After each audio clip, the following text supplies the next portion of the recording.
আসসালামু আলাইকুম রহমতুল্লাহ বারাকাতু।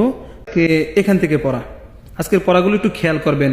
এখানে পুর বারিক মোটা চিহ্ন হরফগুলো আছে, এটা একটু খেয়াল করবেন। এখান থেকে এই পর্যন্ত এই 3 লাইন পড়া, এটা 53 নম্বর পর্ব। সবাই পড়াগুলো খেয়াল করবেন ইনশাআল্লাহ। দেখেন এখানে প্রথম আছে আলিফ, আলিফের উপরে জবর হওয়ার কারণে আলিফটা হামজা হয়ে গেছে। হামজা লাম জবর আল, লামের উপরে খাড়া জবর, লাম খাড়া জবর লা।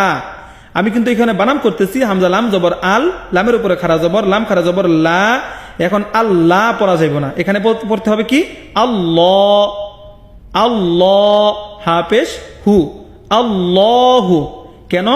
আল্লাহ শব্দর তাসদিদ, এখানে এই যে লামটা কি আল্লাহ শব্দর তাসদিদের ডাইনে জবর অথবা পেশ। এই যে এটা উপরে কি জবর, এটা কি পেশ।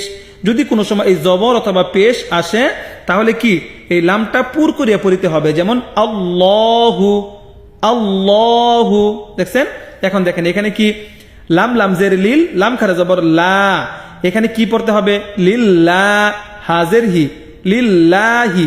এই যে এখানে আমি পড়ি নাই লিল্লাহি, এমন কিন্তু পড়ি নাই। কেন? আল্লাহ শব্দর তাসদিদের ডাইনে জের আসছে, এই যে নিচে কিন্তু জের, এই জের আসার কারণে এটা কি পাতলা করিয়া, যেমন লিল্লাহি এটা মোটা, আল্লাহু। দুটোর পার্থক্যটা বুঝছেন? এখানে মোটা আল্লাহ শব্দর তাসদিদের ডাইনে জবর অথবা এই পেশ আসলে এই লামটা মোটা হবে, যেমন এই যে আল্লাহু। এখন এই তাসদিদের ডাইনে যদি জের আসে, এখানে বুঝতে হবে আল্লাহ শব্দ, এই লামটা কি আল্লাহ শব্দ তাসদিদের ডাইনে জের আসার কারণে এটা কি বারিক, লিল্লাহি। ঠিক আছে? দুটা বিষয় বুঝছেন ভালো করে। এখন দেখেন এখানে র জবর র, সিন ওয়াও পেশ সু, রসু। এখানে পেশের বাম পাশে জজমুলা ওয়াও আসার কারণে এক আলিফ টান দিয়ে পড়তে হবে রসু। লাম লামজের লিল, লামের উপরে খারা জবর, লাম খারা জবর লা, রসু লিল্লা। এই যে এখানে আল্লাহ শব্দ তাসদিদের ডাইনে জের আসছে, এখানে কি লিল্লা। এখানে আমি লিল্ল এমন কিন্তু পড়া যাব না, মোটা না পাতলা, লিল্লা হাজের হি, রসুলিল্লাহি, রসুলিল্লাহ। ঠিক আছে? এরপরে দেখেন হামজা লাম জবর আল, এখানে লাম আলিফ জবর লা, আল্লাহ। এখানে আল্লাহ কেন বলতেছি? কারণ এখানে আল্লাহ শব্দ লাম নাই, মানে এখানে হামজা লাম জবর আল, লাম আলিফ জবর লা। এখানে আলিফ আছে আল্লাহ শব্দর তাস, এই যে দেখেন এখানে কি এই যে লাম মাঝখানে, এটা কি আল্লাহ শব্দর লাম? এখানে কিন্তু নাই, যার কারণে এখানে হামজা লাম জবর আল, লাম আলিফ জবর লা, আল্লাহ। তা আইন জবর তা, বা পেশবু, আল্লাহ তাবু। এই তা আইন গলার মাঝখানে চাপ দিয়ে ধরতে হবে, আল্লাহ তাবু। দাল ওয়াও পেশ দু, 3 আলিফ টান, উপরে চিকন চিহ্ন 3 আলিফ টান দিয়ে পড়তে হবে, আল্লাহ তাবুদু।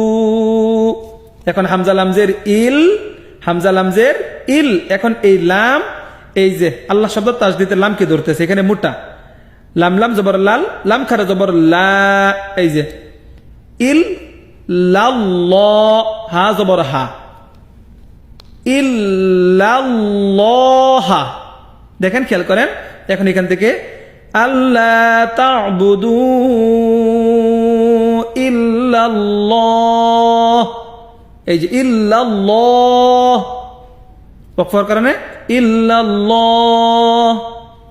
পরে দেখেন হামজা লাম জবর আল, লামের উপরে খারা জবর, লাম খারা জবর লা, আল্লাহ। এখানে কি আল্লাহ শব্দের লাম, আল্লাহ। হা মিম পেশ হুম, গুন্না, আল্লাহুম। মিম এই গইনকে ধরবে, মিম গইন জবর মাও। এখন এখানে গইনটা যেন কলকলা না হয়ে যায়, মা গ এমন না, মাও। ফা রাজের ফির, লাম ইয়াজের লি, আল্লাহুম্মা গফির লি, আল্লাহুম্মা গফির লি। ওয়াও রা জবর ওয়াও, হা মিম জবর হাম, ওয়ারহাম। নুন ইয়াজের নি, ওয়ারহামনি। হা গলার মাঝখানে চাপ দিয়া, ওয়ার রাপুর, ওয়ারহামনি। এখান থেকে আল্লাহুম্মা গফির লি ওয়ারহামনি। পরে নুন ওয়াও পেশ নু, এই যে এক আলিফ টান, পেশের বাম পাশে জজমুলা ওয়াও এক আলিফ টান, হায়াজের হি এক আলিফ টান, জেরের বাম পাশে জজমুলা ইয়া আসার কারণে এক আলিফ টান, জবরের বাম পাশে খালি আলিফ এক আলিফ টান, মধ্যে তবাই। ঠিক আছে? এই মদটার নাম। নুন ওয়াও পেশ নু, হা ইয়াজের হি, নু হি, হা আলিফ জবর হা, নু হি হা। মিম আলিফ জবর মা, শিন আলিফ জবর শা, উপরে মোটা চিহ্ন, 4 আলিফ টান, মা শা। হামজা লাম জবর আল, লাম কারা জবর লা, আল্লাহ, হা পেশ হু, মা শা আল্লাহু, মা শা আল্লাহ, 4 আলিফ টান দিয়ে পড়তে হবে। হ্যাঁ, এরপরে দেখেন এখানে জিম আলিফ জবর যা, এখানে মোটা চিহ্ন, জিম আলিফ জবর যা, হামজা জবর আ, যা আ, যা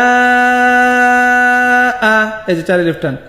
সেম হামজা পেশ উ, লামের উপরে খারা জবর, লাম খারা জবর লা, হামজা জের ই, উলা ই, কাফ জবর কা, উলা ইকা, উলা ইকা। এই পর্যন্ত পড়া, ঠিক আছে? পড়াগুলো খেয়াল করে পড়বেন। আমি যেভাবে এই যে আল্লাহ শব্দ তাসদীদ, জের জবর পেশ যেভাবে বুঝাইছি সেম ভাবে পড়বেন, ঠিক আছে? এবং ভিডিওটা সবাই শেয়ার করে দিবেন যেন সবাই আমাদের সাথে পড়তে পারে। সবাই শেয়ার করে দিবেন এবং একবার করে